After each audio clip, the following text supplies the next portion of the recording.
Hey, what's up, teachers and staff at Mesa View? This is Derek Wong, and I'm gonna be I'm gonna be like walking you through Nearpod. I'll kind of like show you how to make lessons, how to add cool things.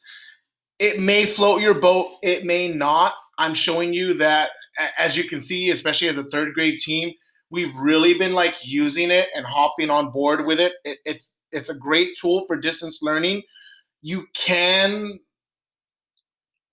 like modify it to younger grades for certain items and definitely older grades as well, especially if you do like to lecture or like kind of like put in information in class. But I'll show you what we do. It's great. It comes with a vocabulary that you can kind of throw in as well. I hope you guys are using that in your classrooms. But for the most part, let's like dive right in. As you can see, like we've done a bunch of them. Medina and myself, we're kind of in charge of the ELA stuff, so you'll see a lot of that in here. But we use it for assessments. Mrs. Kreider does a math lessons on Nearpod, and I'm telling you, it's wonderful, especially because it's asynchronous. You can run it live if that's your style, but for the most part, I assign it that they can do on their own time. You can look at the reports. You can see how well they're doing. You can follow up. It keeps them engaged, excited, especially when the kids are probably only paying attention the first minute or so with all this online stuff. So let's go here. I know I made this one on sequencing. We'll go ahead and we'll just preview it right through. And then I'll show you guys some of the features and stuff we can create a Nearpod, a generic Nearpod on our own as well. So I created this close read for Gary the Dreamer. It's in our Wonders unit. And from here, we're going to go ahead and preview it. So I do like a review, and we have our notes here, and literally they can follow along with my voice. I've included an audio recording of kind of the things we want them to focus on when it comes to sequencing. So we kind of put that in there. You can add pictures and GIFs, and I'll show you guys how to do that. And then from there, we're just going to dive deeper. And it's nice because if you're familiar with the screenshot, you can really go hyper focused into the text and the questioning and doing all your checks. It's really nice. So here's like a close read number one. I literally just screenshotted the text from McGraw-Hill, the one paragraph I wanted them to focus on. And then from there, you can do a simple open-ended question that you can check in the reports. What did Gary like to do with the watermelon when he was a little boy? And you can see what the students respond to within the text. The thing I love about it is they can click on the picture and they can go back and reread it if they need to in order to find their answer. That was probably like one of the best things that I feel they've put into the Nearpod questioning. And I'll show you guys how to do that. Here's a close read number two. Again, I hyper-focused it. Don't worry, you can zoom this out from the student view.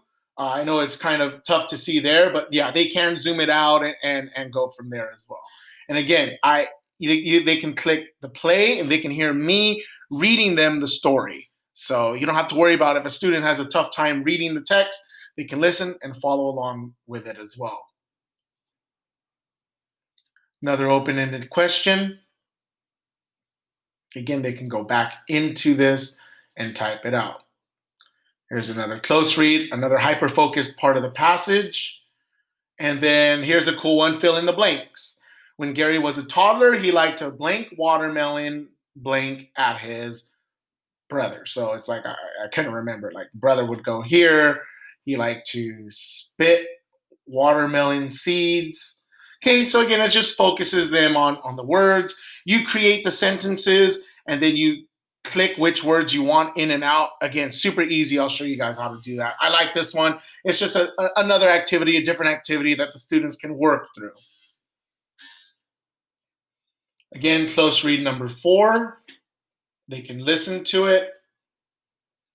Another open-ended question that you can read and review for feedback. Close read number five. open-ended question. Close read number 6, again, another fill in the blank. And we kind of do like a follow-up know before you go where this is the Padlet, I believe. Yeah, this is the Padlet style, which we'll go ahead and show you guys that as well. Because, yeah, you can type and post and go from there. So that's kind of like a close read lesson that we've used. Let me get back to my Nearpod.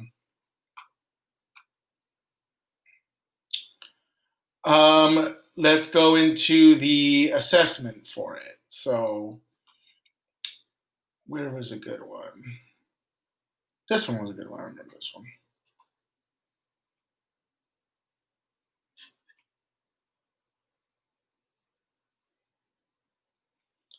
Again, we do a lot of our tests on here. It already grades it, already generates it for you. You literally have to find the score, input it in Google Classroom or your Aries, and you're done.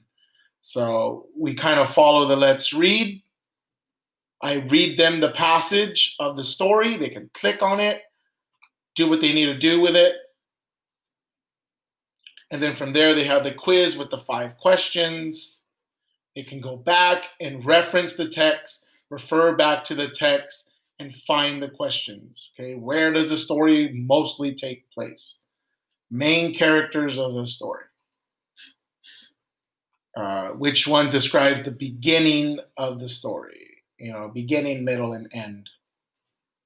And then you already have that all done for you, and it's just super easy. You've created it. If you've been using Google Slides or GoFormative or Google Forms, it's the same stuff, just all kind of consolidated in here. And I'll tell you some of the things I kind of dislike about it, but again, I mean, we've been using it a lot. Like I just created this one 5 minutes ago. The close read on the Mount Rushmore, all right? And again, guys, don't reinvent the wheel. Go through your McGraw-Hill. I literally get the questions from here and the answers. You can input these graphic organizers. You'll see in the slideshow I have next. You can use this, and the students can become familiar with it. And then when you do have your note taking or you're using it in small groups, you can refer back to the Nearpod. You can refer back. You can help them create graphic organizers that they can use in your other lessons as well. Don't reinvent the wheel. We have the stuff here. Just use it. You can ask all these questions. So let's go over here. Let's review. I inputted these pictures right here. What is main idea? What are details? And I talk about it. Again, it's something that they can listen to it. They can connect visually, and later on we can interact with this as well. What clues can help us find the main idea? We talk about this. They can listen to it, and then we go in from here. You can do a poll. Which one did I do? Which one of these questions would you have in mind before reading the text? And they can select this, and then you can see the results live, all right? Here's a close read. Again, I screenshotted the text directly from McGraw-Hill. I read it out loud. Here's a cool matching one. So you can do like a match. Abraham Lincoln, what is it? Match the president with what they best symbolized based off the text. So Abraham Lincoln ended slavery and kept the nation together during the Civil War. They would match that with that. And that was, again, based off the text from the previous slide. Moving on, so on and so forth. Fill in the blanks. I'll put that in there. Another close read, open-ended question. So you can mix it up. So now I know you say, Mr. Wong, I'm a much better teacher than you are. I don't need to know how to do what you're doing. I need to know how to create one. Well, of course. Let me show you that next, all right? Oh, and then this is the draw it, where they can actually insert the text box, talk about the main idea, refer back to kind of the notes we already took. And you can go back, and every student will have something that's already there, all righty? So let's go ahead and create one. And I'll put the marker of, if you just wanted to skip all the stuff we've already done and just go back to the marker of creating a Nearpod, we'll go ahead and I'll mark this on the video so you guys can just go straight to it. All right. You're going to go into lesson in Nearpod to create your own. Now I'll show you the other ones that are created and some of the stuff you can explore. More likely than not, you're going to be creating your own. Medina and I have found some good ones that we've kind of taken and modified. But for the most part, the long A stuff is actually really good. And the short vowels, especially for the younger grades, they have wonderful activities, especially K1. Great stuff. These pre-made ones are wonderful for your vowel sounds when you guys get into it. That even we kind of took and modified for our third graders. But anyways, let's go ahead and go into creating one. More than likely, you're going to be creating more than just borrowing.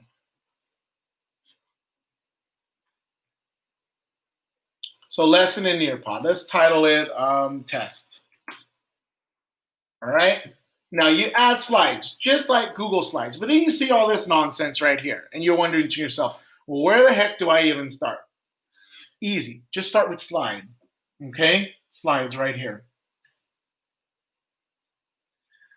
I will say this negatively about Nearpod is that the layouts and the slides are text and everything are kind of limited. There is a work around it. I have not tried it personally. Maybe one of you guys can figure that out. Where you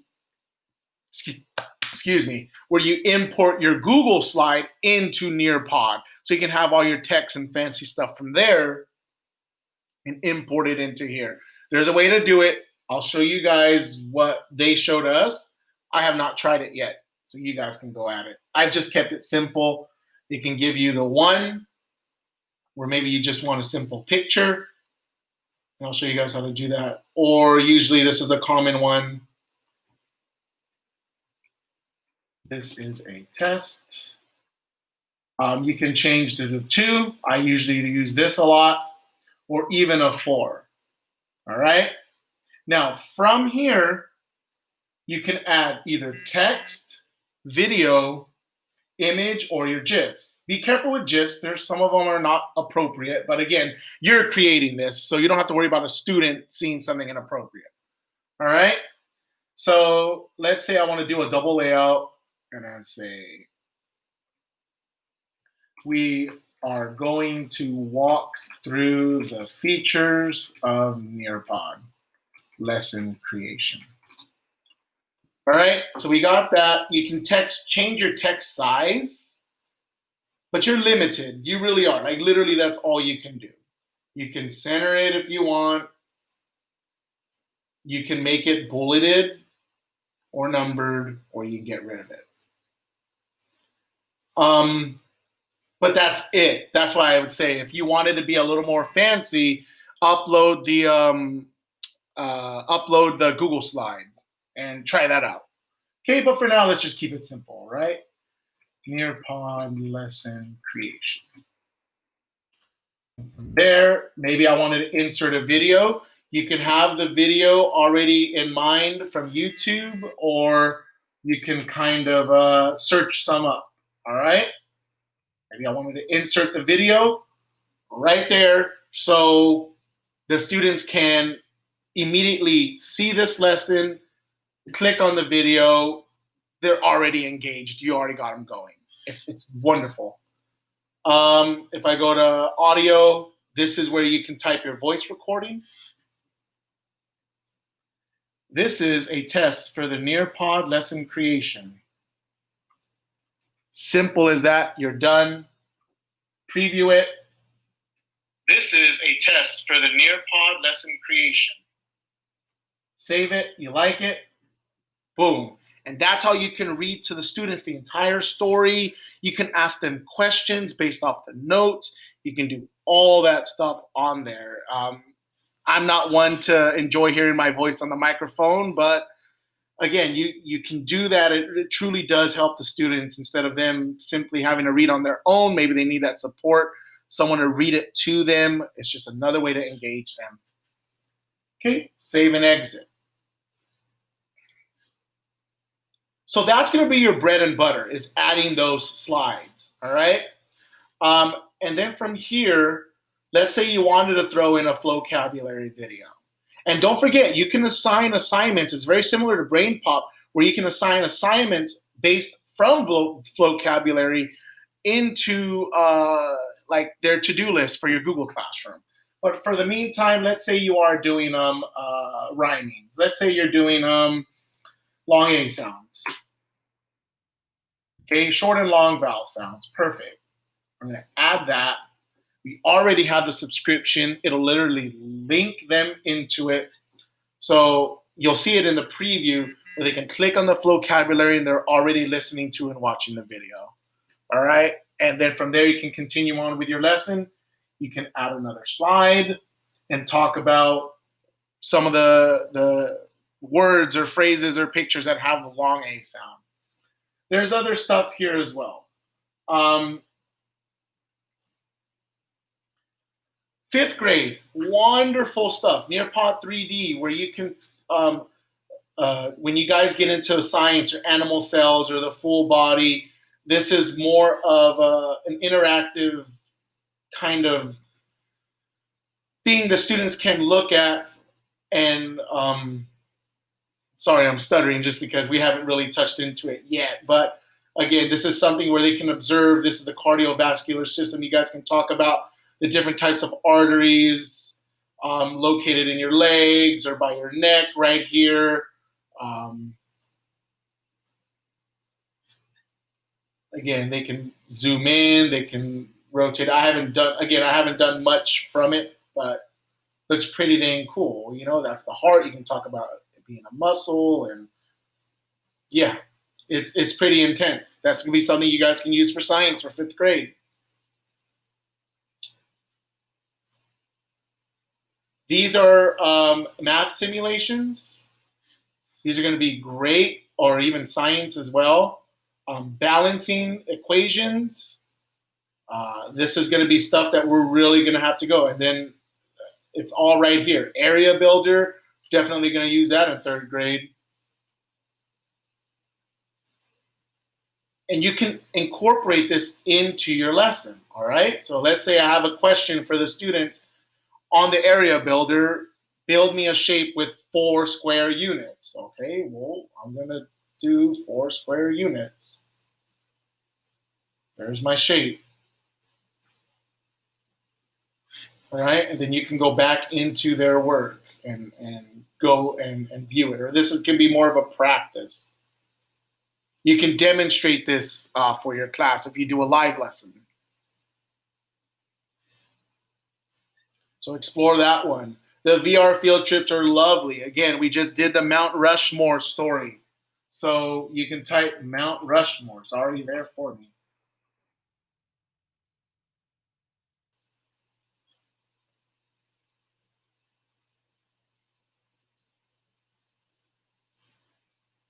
Sorry, the internet's slow. It's been working overdrive, right?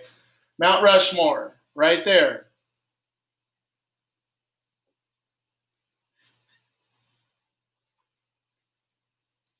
So now the students can have a visual context of what they see with Mount Rushmore.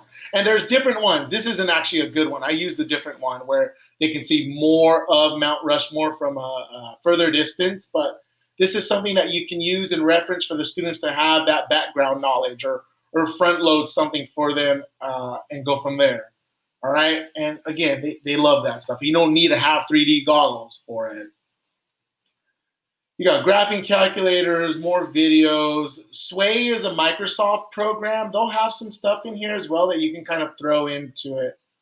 We may use animals, let's say butterflies. There's a science unit on butterflies that third grade does. And from there, you can, it's kind of like a mini slideshow from here. And you guys can go through the content, you can edit it. Again, it's just pre-made stuff. Again, Nearpod's more about why reinvent the wheel. If we're sharing everything, then we can just edit and fine tune and find everything that we need on our own and save some time, right? So that's that right there.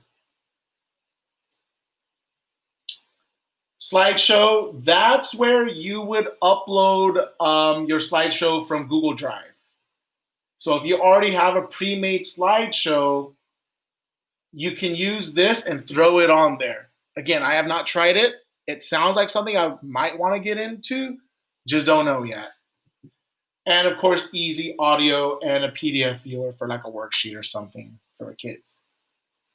Let's go to activities. This is where I get all the stuff, and I disperse them. I put them in between certain slides, lessons, ideas, things of that nature. A couple of my teammates are super into Flipgrid. I haven't gotten into it yet, but that's something that you can throw in. There's the Flipgrid. There's your fill in the blanks. There's your quiz. Matching pairs. I love the matching pairs. Low K1-2 teachers, you can throw those into long A, short A kind of things.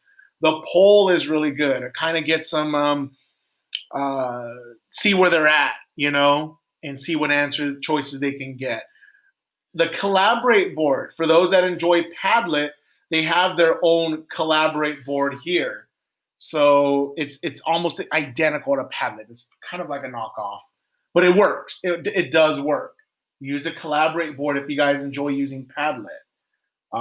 I've tried both. I still kind of like Padlet, but it's there if you guys want it. All right. Draw it. That's where they'll use their image. Okay. So like you guys saw in the main idea and detail one. Let me see where it's at. Over here. You insert your image. You can drag and drop it however you want. Somewhat tedious. You will have to tell your children, don't write your sentence on there. You know what I'm saying? You'll have to teach them how to use the text box.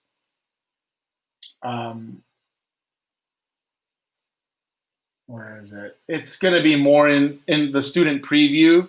I'll go back to that in a sec. But it'll be in the student preview, and you'll teach them how to type in their answer. It's very similar to GoFormative, if you guys have used that. Cancel. Yeah, that's fine.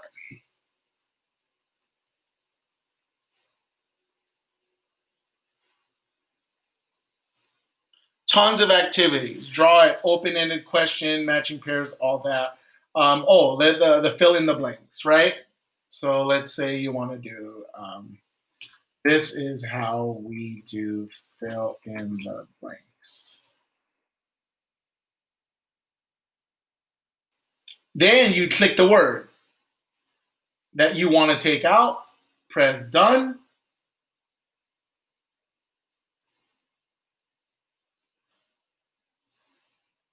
Automatically generates it for you. Oh, let me go to preview.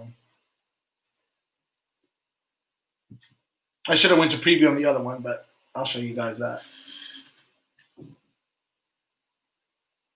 This is how we do fill in the blanks. Boom. All right. And it even gives them instant feedback. Again, really cool. It's just something different, something you can try and use. Let me go back. I would say you're going to create a lot, but use the stuff that works for you in your class, and try not to reinvent the wheel as much as possible. The whole point of this is the immense amount of content, but most importantly, a chance to save time as I'm working at 9:00 at night. Sorry. I had to say that. All right. So yeah, you would teach them, again, it's somewhat limited, but you don't want them writing out their answer, right? No, you don't want them doing that. Teach them how to do the text box. There will be a learning curve, but throw that in there. You can move it. I just don't know how to grab it from here, but there's right here. You can move it. You can resize it. Type in their text here, change their color. You're good to go. Upper grades, you guys will probably be able to teach them that within a day. Lower grades, that may be not something you want. Maybe you want them drawing or circling. A lot of your guys' lessons, you're doing a lot of drag and drop. Honestly, Google Slides is still kind of better for the drag and drop, but try it out on Nearpod if you want, or try uploading your Google Slides. Like I know, like kindergarten, you guys are doing the, drag the circles to which pictures have the short eye sound, let's say. And that's honestly, Google Slides is probably the best for that. But this is something you may want to explore too as well. Before I let you guys go, thank you guys for staying this long. And I'll put a video marker for when I talk about exploring what's already created. Here's a school library, district library, but most importantly, like if we start sending stuff to the district, you guys can see other stuff other schools within our district are sharing. Stuff in the school library. Medina, I guess, already has stuff in there. I didn't know that. But the Nearpod library is where you want to kind of look. Again, tons of pre-created stuff. It's wonderful. Again, I was telling you the younger grades. Let's say long A. These lessons, I'm telling you, are really good, and you can modify them for any grade level. When you guys go into your vowel pairs, okay, consonant digraphs, anything of that nature, it's all here. Let's say you wanted to do cardiovascular system, cardio, circulatory system, right already here, already created. Modify it to what you need. You can go by standards and look for lessons in math for first grade. Nothing involving cardio, but we can take a look. What do we got? Place value, super critical. Because we start third grade, we start them right at place value, and we got to move on. But you guys can use this stuff. It's overwhelming. It may be overwhelming at first when you click on it and you see, 40-something slides. That's nice. They already have the standards there for you. But 35 slides, right? But you add it to your library, you preview it, you steal what you want, you add your own, and you're done within 20 minutes. I'm telling you. And they already have the interactive stuff in here ready to go. This one seems like more of a quiz. I might have clicked the quiz one, right? But it's there. It's there in the Nearpod library. Content for English learners, for our EL students. It's all here. It's all ready to go. Based on certain EL companions, vocabulary. You'll have to explore it if you have a specific EL lesson you are working on. But yeah, it's all there. Social emotional learning, that's a big one right now. It's all in here. Your check-ins, okay? Learning strategies, especially if we do ever go back to work. This could be something that maybe you have issues with students not being able to solve their own problems. This may be something you can do in class to support that behavior. And then again, the appropriate behavior. And then again, your vocabulary video pack. Use vocabulary, guys. I'm telling you, it's actually really good. And these are actually lessons that tie into the vocabulary video. And that's on Clever. Give it an explore. It's very similar to Brain Pop, except with a fun, like, kind of rap. Over here are going to be your reports for your certain lessons. And that's where you'll kind of find everything. It's easier, truthfully, just going to the slide or the slideshow or whatever. Let's go to the old one, right? Over here, click reports.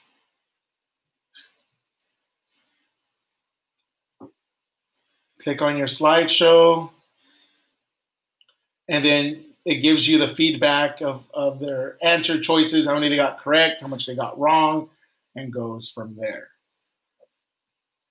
I love it. It's easy. Make it out of 5 questions, make it out of 5 points, 5 out of 5, 4 out of 5, however you want to do it. You can download it, share it, whatever you need. I'm telling you, it's easy. Shoot, that's pretty much it. Honestly, I mean, there's more stuff. What do they talk about? Lesson settings. I'm still playing around with this, but I know that you do want to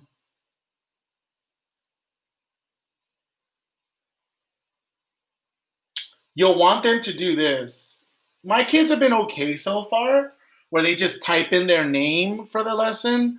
But I remember they just added this feature about a week ago where it'll require them to use Google. That's kind of what you want. Actually, I'm going to try that out. So you'll want that, all right? So that they have to use Google to sign in, and it generates their name automatically. So you don't have the lady said you don't have SpongeBob SquarePants joining your classroom, all right? So I'm going to try that one actually. Thank you for reminding me. Guys, we're here for you. It seems like a lot. It seems like, oh, it's just another thing you want to learn or another thing that their district is pushing. I'll tell you what, invest 15 minutes into creating one of your own slideshows. I swear to you, you're not going to go back. Honestly, I've kind of left Google Slides on the wayside and been using this a lot more. There's ways to incorporate your Google Slides, but this has been, especially because we've kind of divvied up the work in third grade, this has truly been a godsend. It really has. It's definitely helped out. And I'm not sponsored by Nearpod. They're not sending me a check, but I'll tell you what, like for this distance learning stuff, this has been wonderful. So please reach out. Thank you guys for watching this video. And we'll go from there for sure. All right. Talk to you later. Bye.